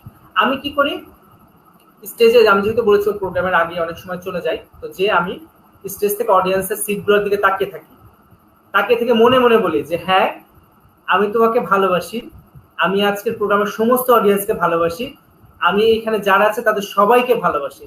এবং পরবর্তীতে যখন আমি আমার বক্তব্য দেওয়া শুরু করি, তাদের সবার দিকে চোখে চোখ রেখে। কারণ কি, তাকালে বোঝা যায় যে সে অ্যাক্টিভলি আমার কথা শুনতেছে কিনা, আমার কথাটা সবার কাছে পৌঁছাচ্ছে কিনা, সবাই আমার আওয়াজটা শুনতে পাচ্ছে কিনা, কোথাও কোনো প্রবলেম হচ্ছে কিনা। অনেক কিছু কিন্তু দেখার আছে। শুধু মানে চোখে চোখ রাখার বিষয়টাই কিন্তু না।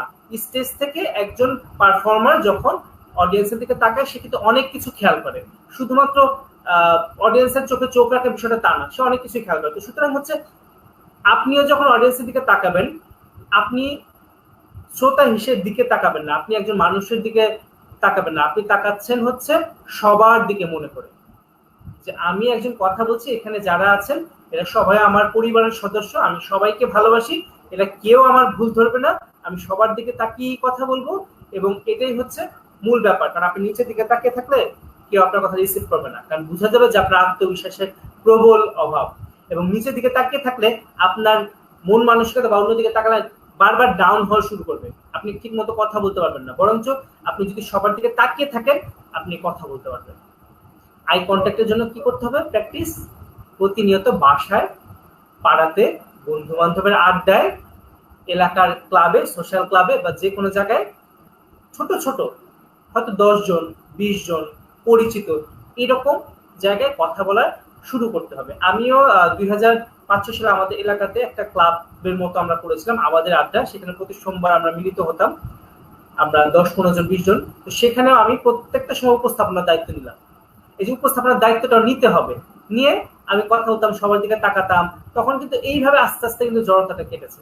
আপনিও চিন্তা করবেন আপনার আশেপাশে যারা আছে, বা যার চোখে আপনি নিজেকে দেখতে ভালোবাসেন, যার চোখে আপনি পৃথিবী দেখেন, আপনি তার চোখে চোখ রেখে কথা বলা শুরু করেন, সেরকম আপনি আশেপাশে সবার মানুষের সাথে, যাতে করে হচ্ছে আপনার ভয়টা কাটে এবং আই কন্ট্যাক্টটা ঠিক মতো আপনি করতে পারেন আপনার শ্রোতাদের সাথে। ধন্যবাদ। জি ভাইয়া, অসংখ্য ধন্যবাদ। আসলে এটা নিয়ে আমাদের অনেকের মধ্যেই প্রশ্ন ছিল, তো ভাইয়ের কথাগুলো শুনে আমরা সবাই সে উত্তরটা পেয়ে গিয়েছি। জি ধন্যবাদ ভাই আপনাকে আবারও। এখন ভাই আপনার কাছে আরেকটি প্রশ্ন যাচ্ছি। ভাই প্রশ্নটা হচ্ছে যে আসলে দেখা যায় যে আমাদের পুরো একটা স্পিচের অ্যাটেনশন ধরে রাখা অডিয়েন্সের, এটা আসলে অনেকের কাছে অনেক টাফ মনে হয়। তো ভাই এই অ্যাটেনশন ধরে রাখার জন্য ভাই কিভাবে কি করা যায়, এটা নিয়ে যদি ভাই কিছু বলেন। অ্যাটেনশন ধরে রাখার জন্য আপনাকে কিন্তু অ্যাকশন করতে হবে। অ্যাকশনটা শুধু কথার মাধ্যমে না, এটা হচ্ছে অন্য যে কোনো মাধ্যমে হতে পারে। যেমন ধরেন, আপনি যখন দেখবেন আপনার অডিয়েন্সরা আপনার কথায় আসলে মানে ইমপ্রেস হচ্ছে না, তখন আপনাকে হয়তো জীবনে একটা স্টোরি বলতে হবে। কারণ আমরা কিন্তু গল্প শোনা যখন শুরু করি, গল্প শেষ না হওয়া পর্যন্ত আমরা কিন্তু বিরক্ত হই না, কারণ আমরা শেষ পর্যন্ত শোনার একটা আকাঙ্ক্ষা থাকে। তো আপনি যদি স্টোরি বলেন, ছোট ছোট স্টোরি বলেন, আপনার জীবনে কয়েকটা ঘটনা বলেন যেটা সবার সাথে মিল পায় না, একেবারে ইউনিক। আপনি যদি তাদেরকে কোনো একটা অন্য কোনো ইন্টারেস্টিং স্টোরি বলেন, আপনার জীবনের না বাট পৃথিবীর মধ্যে হয়ে যাওয়া, যেটা খুবই মর্মান্তিক কোনো স্টোরি হতে পারে, খুব হাস্যকর স্টোরি হতে পারে। কারণ হাস্যরসটা একটা ইম্পর্টেন্ট, কারণ এন্টারটেনমেন্ট না থাকলে আসলে অনেক সময় দর্শক বোর হয়ে যায়। তো আপনার কথার মধ্যে আপনি যে কোনো কিছু নিয়ে আসতে পারেন দর্শকের অ্যাটেনশনের জন্য। অ্যাটেনশনটা আপনি আনবেন কিভাবে? যেমন ধরেন, আমি অনেক সময় কথা বলার মাঝখানে হয়তো একটা উক্তি বললাম, যে উক্তিটা সবাই জানে এবং সবার কাছেই মনে হয় যে না, এটা তার জীবনের জন্য একটা, জীবনের সাথে মিলে যায় এই কথাটা। বা আপনি হয়তো আপনার জীবনে একজনের উত্থান পতন দেখেছেন, তার উত্থান পতনের ঘটনাটা আপনি যদি বলতে যান, দেখবেন যে অনেকে যেটা সেটা খুব অ্যাটেনশন নিয়ে শুনতেছে যে আসলে কি বলতে চাচ্ছেন বা কার লাইফে কি হয়েছে। আপনি বিভিন্ন বই যখন পড়বেন, বইয়ের গল্পগুলাও কিন্তু মুখস্থ করার চেষ্টা করবেন, ছোট ছোট গল্প, যাতে করে হচ্ছে আপনি কথার মাঝখানে ছোট একটা গল্প দিয়ে দিতে পারেন। হঠাৎ করে দর্শক দেখলেন বোর হচ্ছে, আচ্ছা সবাইকে বলেন যে আচ্ছা আমি এখন একটা গল্প বলি। আপনারা অবশ্যই জানেন, এরকম ভাবে শুরু করলেন, একটা গল্প বললেন তাদেরকে। বা আপনি হয়তো অনুষ্ঠানে আপনি যখন বক্তব্য শুরু করবেন, আপনি একটা গান দিয়ে শুরু করলেন। যেমন আপনি একটা গান গেলেন, আমার স্বপ্ন যে সত্যি হলো আজ, কাছে এলো এতদিন দূরে ছিল যে, রঙে রঙে জীবন ভরে দিল সে, আমার স্বপ্ন যে সত্যি হলো আজ। আজকের দিনটা আমার জন্য স্বপ্নের মতো একটি দিন, কারণ আজকের দিনে আপনাদের সাথে যে দূরত্ব ছিল সেই দূরত্ব মুছে এক নতুন সম্পর্ক আমরা স্থাপন করতে পেরেছি। তো আপনাদের সবাইকে ধন্যবাদ ও কৃতজ্ঞতা জানিয়ে শুরু করছি আমার বক্তব্য। মানে সামথিং লাইক দ্যাট, আপনি এমন কিছু একটা করলে যাতে করে দর্শকরা অনুপ্রাণিত হলো। যেমন আমি অনেক সময় লেট করে গেলে সুকুমারের একটা ছড়া আবৃত্তি করি, সেটা হচ্ছে অসময়ের মেহমান। অসময়ের মেহমান ঘরে ঢুকে বসে যান, বোঝালাম ঝামেলার যতগুলো দিক আছে, তবু তিনি বললেন ঠিক আছে ঠিক আছে। এখন মেহমান যেহেতু চলে এসেছে, তাহলে মেহমানকে তো খেতে দিতে হবে। তো কবির একেবারেই খেতে দিতে ইচ্ছা করছে না। কবি বলছেন, রেশনের পচা চাল, টলটলে বাসি ডাল, থালাটাও ভাঙাচোরা, বাটিটারও লিক আছে, তবু তিনি বললেন ঠিক আছে ঠিক আছে। এখন মেহমানের খাওয়া দাওয়া শেষ, মেহমান চলে যাচ্ছে, এখন ঝুম করে বৃষ্টি শুরু হলো। তখন লেখক বলছেন, মেঘ দেখে মেহমান চাইলেন ছাতা খান, দেখালাম ছাতাটার শুধু কটা শিক আছে, তবু হেসে বললেন ঠিক আছে ঠিক আছে। তাহলে এই যে আমি এত দেরিতে এসেও আপনাদের সাথে একটা চমৎকার বক্তব্য শুরু করতে যাচ্ছি এবং আজকের দিনটা স্মরণীয় একটা মুহূর্ত আমি উপস্থাপন করতে যাচ্ছি, তো আসলে আপনাদের কাছে কি মনে হয় যে দেরিতে হলো এই যে আশাটা, এই যে শুরু করাটা, এটা কি ঠিক আছে? দেখবেন দর্শকও বলবে ঠিক আছে ঠিক আছে ঠিক আছে। আসলে পুরো বিষয়টা হচ্ছে আপনার নিজের মধ্যে নিয়ে আসতে হবে, যে আপনি কবিতা বলবেন, ছড়া বলবেন, গান গাইবেন, দর্শককে স্টোরি শোনাবেন। দর্শক আপনার আপনার পরিবারের সদস্য, তাদেরকে নিয়ে নেন, গ্র্যাব করে নেন। এই যে একটু আগে বলছিলাম আই কন্ট্যাক্টের কথা, আচ্ছা দেখেন তো লাইভে বসে আমি কথা বলছি, আমি তো ওয়েব ক্যামের চোখে চোখ রেখে কথা বলছি, তাহলে আমার আই কন্ট্যাক্টটা হচ্ছে কিন্তু ওয়েব ক্যামের সাথে। তাহলে বিষয়টা হচ্ছে আপনি যখন যেখানে যেভাবে পারেন আপনার ভিতরে এই ফিলটা থাকতে হবে, হ্যাঁ আমি এসেছি এবং আমি জয় করেই নামবো। এই কনফিডেন্সটা ভিতরে থাকতে হবে যে হ্যাঁ আমি আসছি, আমি হয়তো অনেক কিছুই জানি না, বাট আমি যা জানি তাও অনেকেই জানে না। সুতরাং আমি আজকে জানিয়ে যাব সবাইকে আমি যা জানি, এবং তারাও জানবে আমাকে নতুন ভাবে। এরকম ভিতর ভিতর একটা কনফিডেন্স থাকতে হবে। Thank you so much. জি ভাইয়া, আপনার আসলে আমি জাস্ট ভাই যখন গান গাচ্ছিলেন এবং কবিতা আবৃত্তি করছিলেন, আমি জাস্ট ভাইয়ের ভয়েস শুনছিলাম খুব মনোযোগ দিয়ে, মানে এত সুন্দর ভাইয়ের গানের গলা এবং আবৃত্তির গলা, মাশাআল্লাহ ভাইয়া। তো আমরা ভাবছি যে ভাইয়াকে মেট লেসনের নেক্সট কোনো হচ্ছে যদি গানের কোনো সেশন হয়, ভাইয়াকে আবার গেস্ট হিসেবে নিয়ে আসবো। ভাইয়ের কাছ থেকে সুন্দর সুন্দর আর কতগুলো গান আমরা সেই সুযোগে শুনে নিব না। তো আসলে আজকে প্রোগ্রামটা আমরা খুব বেশি দীর্ঘায়িত করব না। আমরা আরো কিছু ইম্পর্টেন্ট টপিকস নিয়ে ভাইয়ের কাছ থেকে কিছু মূল্যবান মতামত শুনে নেই। ভাই, আরেকটা ব্যাপার হচ্ছে যে অনেক সময় দেখা যায় যে আমি যখন কথা বলছি তখন অডিয়েন্সের মধ্যে বিভিন্ন সাইড টক হয় বা নেগেটিভ বিভিন্ন ফিডব্যাক আসে। তো ভাই তখন ভাইয়া মানে ওই অবস্থাটা কিভাবে ভাইয়া মোকাবেলা করা যায় বা কিভাবে কি করা যায় ওই পরিস্থিতিতে, ভাই এটা যদি একটু বলেন। প্রথম বিষয় হচ্ছে, একজন ভালো মানুষও কিন্তু একজন ভালো পাবলিক স্পিকার হতে পারে। এটা একদম গুরুত্বপূর্ণ একটা বিষয়। আপনি যদি ভালো একজন বক্তা হতে চান, আপনাকে অবশ্যই ভালো একজন মানুষ হতে হবে। কারণ কি, আমরা যারা আইটিতে কাজ করি আমরা জানি আমাদের একটা প্রসেস আছে, সেটা হচ্ছে একটা term garbage in garbage out. আপনি কম্পিউটারকে যা দিবেন কম্পিউটার কিন্তু তাই প্রসেসিং করে আপনাকে দেখাবে। আমাদের ব্রেইনটাও হচ্ছে সেরকম, আপনি ব্রেইনে যা দিবেন ব্রেইন থেকে তাই বের হবে, আপনার মুখ থেকেও তাই বের হবে, আপনার চিন্তাতেও তাই বের হবে। তো গার্বেজ ইন গার্বেজ আউট। এখন আপনার বাসার সামনে কেউ যদি এক বস্তা ময়লা রেখে যায়, আপনি কি করবেন? আপনি তো পারলে তাকে ধরে খুঁজে এনে তাকে আপনি মারধরও করতে পারেন। আপনার কাছ থেকে তাহলে মানুষ কি আশা করে? ভালো জিনিস আশা করে। সেরকম আপনি একজন ভালো পাবলিক স্পিকার হতে চাইলে, ভালো বক্তা হতে চাইলে আপনাকে ভালো মানুষ হতে হবে। ভালো মানুষ হতে হবে কিভাবে? চিন্তায়। মানুষ যা চিন্তা করে সে অনুযায়ী কাজ করে। মানুষ যখন একটা কাজ বারবার করে সেটা হয়ে যায় তার অভ্যেস। তার অভ্যেস তার চরিত্র গঠন করে, এবং তার চরিত্র তাকে সফলতার পথে নিয়ে যায়। আপনাকে যদি সফল হতে হয় আপনাকে অবশ্যই বিভিন্ন চারিত্রিক গুণাবলীর অধিকারী হতে হবে। গুণগুলো যদি আপনার ভিতরে না থাকে আপনার ডেভেলপ করতে হবে প্র্যাকটিসের মাধ্যমে। এবং এই চারিত্রিক গুণগুলোর আপনার কিভাবে করবেন? আপনি নিজের ভিতরে অভ্যাসের মাধ্যমে। অভ্যেস কিভাবে হবে? ভালো কাজের মাধ্যমে। ভালো কাজ কখন আপনি করতে পারবেন? যখন আপনি সিদ্ধান্ত নেবেন, চিন্তা করবেন যে হ্যাঁ আমি ভালো কাজ করব, ভালো কথা বলবো, ভালো মানুষের সাথে চলবো, ভালো বিষয়গুলো প্র্যাকটিস করবো, কোনো নেতিবাচক বিষয়ই রাখবো না আমার সাথে। তখন এই যে নেগেটিভ কথাবার্তা ফেসবুক সোশ্যাল মিডিয়াতে, আমরা মনে করি যে নেগেটিভ কথা লিখতে পারে সে মনে হয় অনেক বড় কিছু হয়ে গেল। অনেক সময় এরকম হচ্ছে, আমি লাইভে কথা বলছি, কেউ একজন বাজে কথা লিখে দিয়েছে লাইভে, তখন কিন্তু আরো বেশি কষ্ট লাগে যে আমি যখন লাইভে কথা বলছি একজন নিজে যখন একটা বাজে কথা লিখে ফেলেছে কমেন্টে, ওটা পড়ার পর কিন্তু সাইকোলজিক্যালি আপস এন্ড ডাউনস হয়, বাট ওটাকে আমাদের কন্ট্রোল করতে হয়। কারণ আমি যা জানি সে তা জানে না। আমাকে হয়তো অনেক মানুষই দেখছে, বাট তাকে হয়তো অনেকেই দেখছে না। সুতরাং সে আমার কাছে গুরুত্বপূর্ণ না। আমার কাছে গুরুত্বপূর্ণ হচ্ছে আমার কাজ, আমি ব্যক্তিটা নিজে আমার কাছে গুরুত্বপূর্ণ।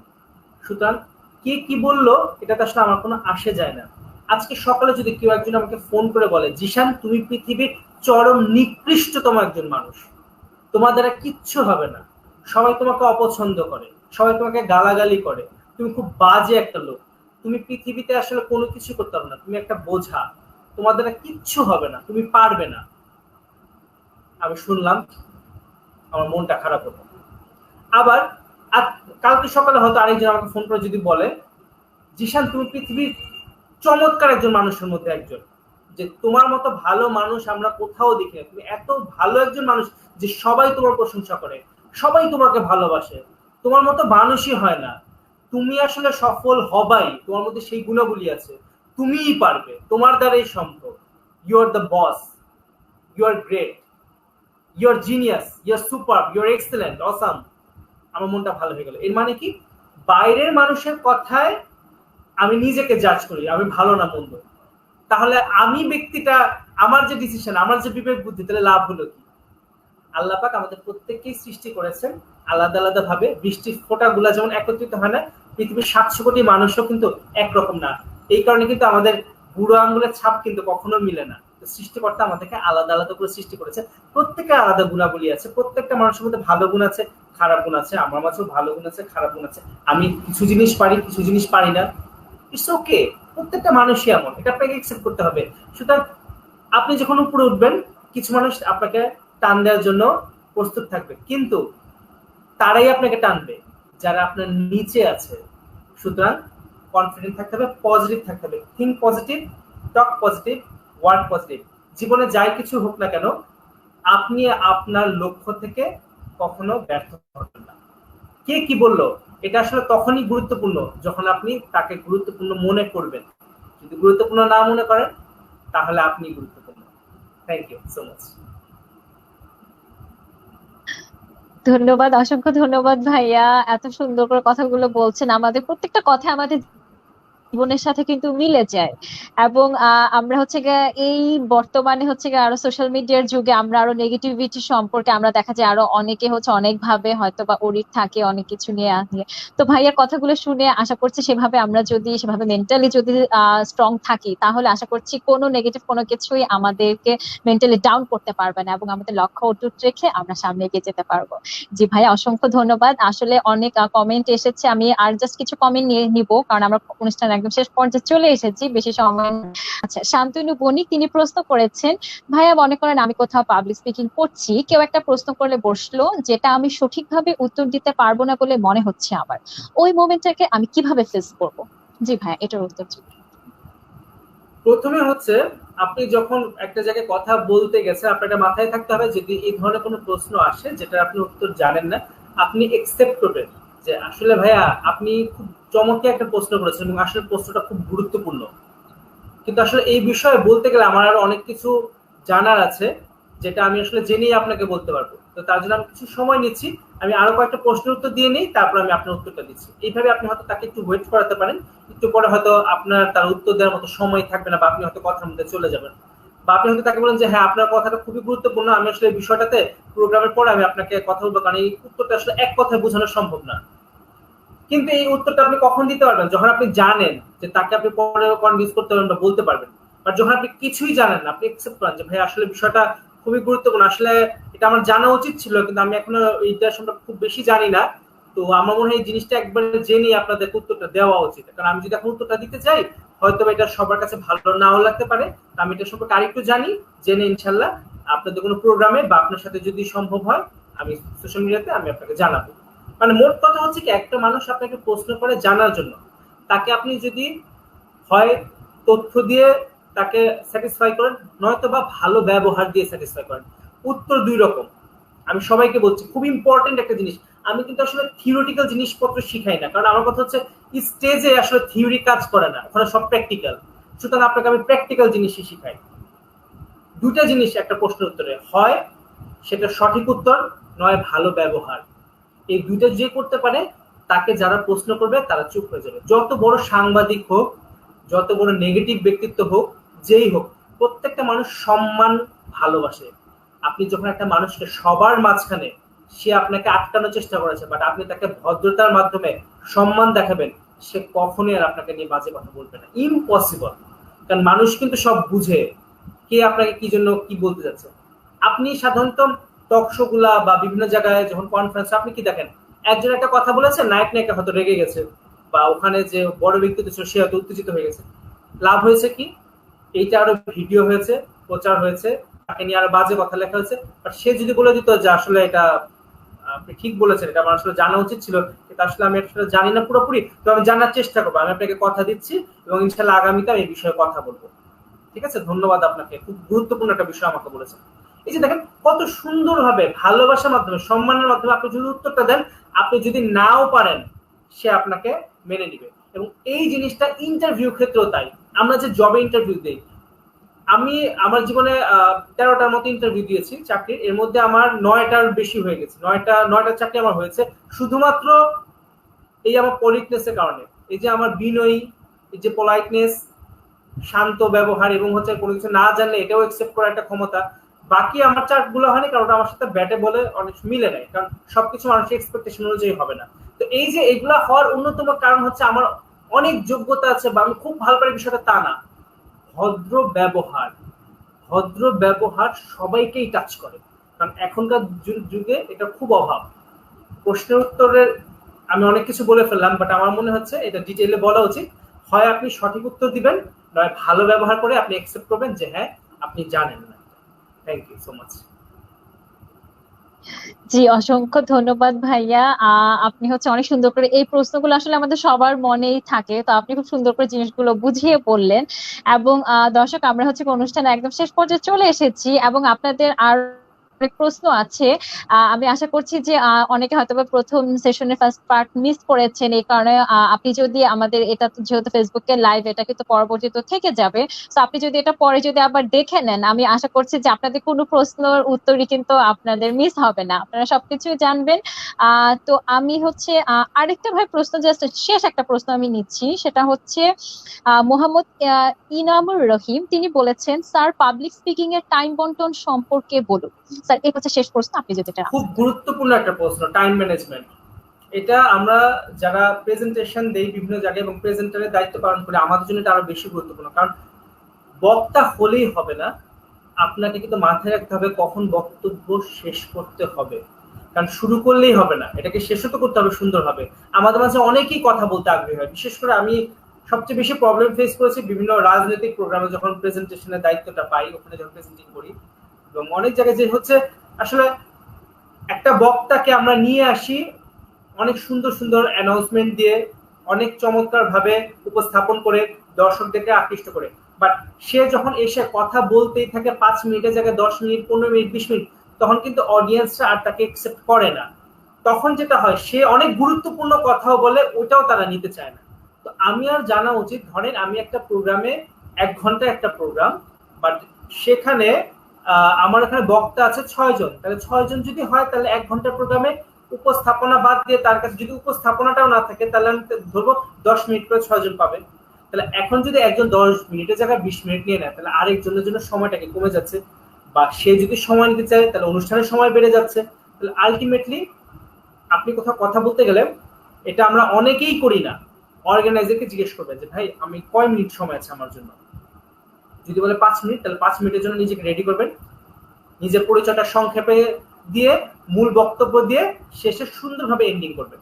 কারণ আপনাকে যদি সম্মানিতভাবে স্টেজে তোলা হলো, অনেক সুন্দরভাবে উপস্থাপন করা হলো, কিন্তু শেষে আপনাকে একটা কাগজ দেওয়া হলো সবার সামনে যে জলদি শেষ করেন, বা স্যার আপনার সময় কিন্তু শেষ, বা আর 5 মিনিট আপনাকে এখন থামতে হবে, হ্যাঁ আপনার পরবর্তী একজন বক্তা আছে, বা যে কোনো কিছু আপনার একটা কাগজ দেওয়া হলো, আপনার কানে কানে বলা হলো, বা দর্শক বিরক্ত হচ্ছে, এটা কিন্তু আসলে আপনার গ্রহণযোগ্যতা হারাবেন। কখনোই বক্তব্য দীর্ঘায়িত করবেন না। দেখেন, মানুষ আমরা বক্তব্য শুনতে চাই, কিন্তু খুব বেশিক্ষণ শুনতে চাই না, এটা আমাদের একটা অভ্যাস। আমরা ইউটিউবে ভিডিও দেখলেও টেনে টেনে দেখি, রাইট? আমরা এই যে ভিডিওটাও এরপরে যে থেকে যাবে, অনেকেই টেনে টেনে দেখবে, কারণ সবাই সব কথা শুনতে চাবে না, তার যেটা দরকার সে সেটাই শুনবে। সুতরাং হচ্ছে কম সময়ে যদি আপনি খুব ভালো কথা বলতে পারেন, ওটাই সবাই নিয়ে যাবে, ওটাতেই দেখবেন তালি পড়তেছে বেশি। একটা বক্তা কি চায়? তাকে সবাই ভালোবাসুক, তার কথা ইয়েস বলুক, তার বক্তব্য শোনার পর করতালি দেখ, তার সম্মানে দাঁড়িয়ে যাবে, তাকে ভালোবাসবে, তার অটোগ্রাফ চাইতে আসবে। তাহলে কি করতে হবে? কম কথায় সুন্দর উত্তর দিতে হবে। ইংলিশে একটা টার্ম আছে kiss, KISS, keep it short and simple. সংক্ষেপে মনের ভাব প্রকাশ করা। আপনি একটা মানুষকে অনেক দিন ধরে ভালোবাসতেছেন, অনেক কিছু করেছেন তার জন্য, বাট সংক্ষেপে কিন্তু প্রকাশ করেন আই লাভ ইউ, এই একটা কথাতে কিন্তু পুরো বিষয়টা কিন্তু পরিষ্কার। সুতরাং হচ্ছে সংক্ষেপে আপনি আপনার বক্তব্য উপস্থাপন করবেন, সেটার জন্য আগে থেকে প্র্যাকটিস করবেন, স্ক্রিপ্ট লিখবেন, অর্গানাইজারকে জিজ্ঞেস করবেন আমার জন্য কতটুকু সময় আছে। কারণ যদি আপনি এটা না জানেন, তাহলে পরবর্তীতে আপনাকে একটা বিব্রতকর অবস্থায় পড়তে হবে। ধন্যবাদ সবাইকে। জি ভাইয়া, অসংখ্য ধন্যবাদ। আমি হচ্ছে এখানে শেষে আর কিছু কমেন্টস পড়ছি। অনেকে অনেক আমাদের শুভকামনা জানিয়েছেন। সাজি ইফাত বলেছেন অসম্ভব সুন্দর করে প্র্যাকটিক্যালি বুঝিয়ে দিলেন আপনি। শান্তনু বণিক লিখেছেন অনেক অনেক ধন্যবাদ ভাইয়া, অনেক চমৎকার মানুষ আপনি। ফারিহা ইসলাম সিনথি লিখেছেন নাইস সেশন। ইসমত জাহান সারা লিখেছেন রিয়েলি ভাইয়া ইউ আর দ্য বস।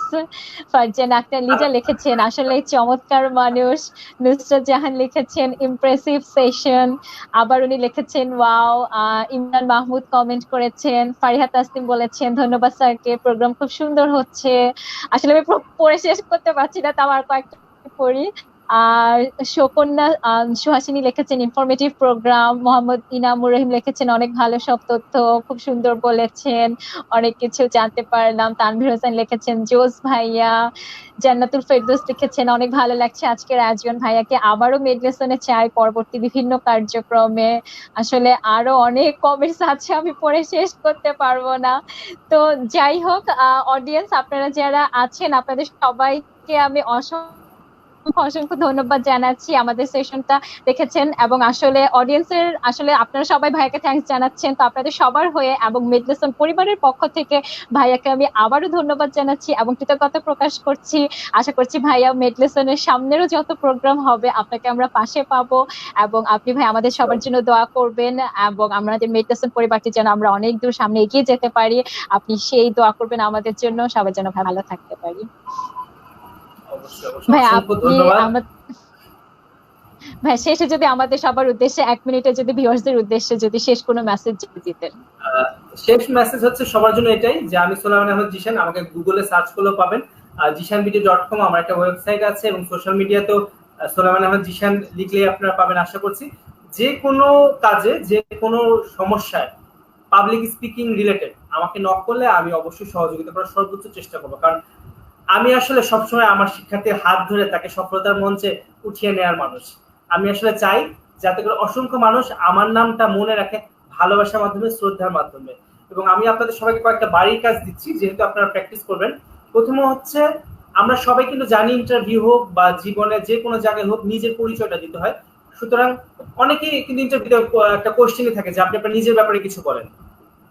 হ্যাঁ, তো সেই কারণে হচ্ছে নিজের একটা বায়োডাটা মুখস্থ রাখবেন সবসময়। এই বায়োডাটা মানে হচ্ছে ওই চাকরির সিভি না বা হচ্ছে বিয়ের সিভি না, এটা হচ্ছে আপনি আপনার নিজের সম্পর্কে, আপনি কেমন, আপনি কি খেতে ভালোবাসেন, কোন পোশাক পরতে ভালোবাসেন, আপনার ব্যাপারে যাবতীয় ডিটেইল আপনার নিজের মুখে থাকতে হবে, যে আপনি এটা বলতে পারেন সবাইকে যে কোনো জায়গায় যে কোনো সময়।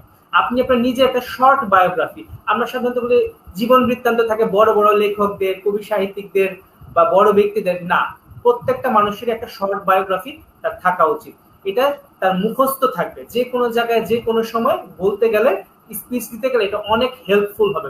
ধরেন 5 মিনিট একটা স্পিচ, আপনার তেমন কিছু জানা নেই, বাট আপনি আপনার নিজের সম্পর্কে প্রথমে যখন ডিটেলটা বলে দিলেন আপনি কিন্তু কমফোর্টেবল ফিল করবেন, এরপর আপনি কিছু গুরুত্বপূর্ণ কথা বলে আপনার বক্তব্য শেষ করতে পারবেন। তো আপনার পরিচয় মুখে মুখে বায়োডাটা যেন দেওয়া যায়, এটা একটা রেডি করবেন শর্ট বায়োগ্রাফি।